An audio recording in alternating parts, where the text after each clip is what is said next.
ஸ்ரீரங்கம் ரங்கநாதர் திருக்கோவில் பரமபதநாதர் சன்னதியின் கண்ணாடி அறையில் மார்கழி மாதம் 30 நாளும் 30 திருப்பாவையையும் சிலைகள் வடிவில் அரங்கேற்றுகிறார்கள்.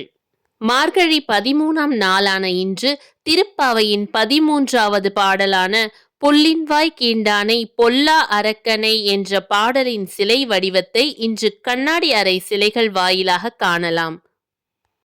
இப்பாடலின் பொருள்: பறவையாய் வந்த பகாசுரனின் வாயை பிளந்தவனும் கொடிய ராவணனுடைய தலையை கிள்ளி எறிந்த நாராயணனின் புகழை பாடியபடி பாவை விரதம் இருக்கும் இடத்திற்கு வந்துவிட்டோம். கீழ்வானத்தில் வெள்ளி முளைத்து விட்டது, வியாழன் மறைந்து விட்டது, பறவைகள் கீச்சிட்டு பாடுகின்றன. மான் போன்ற கண்களை உடைய பெண்ணே, உடல் குளிர நீராடாமல் படுத்து கிடக்கிறாயே, நீ உன் கள்ளத்தனத்தை விட்டுவிட்டு எங்களுடன் வந்து சேர்ந்து விடு. நாமும் இறைவனை வழிபட நேரம் காலம் பார்க்காமல் பக்தியில் இணைய வேண்டும் என்பதை இப்பாடல் நமக்கு உணர்த்துகிறது.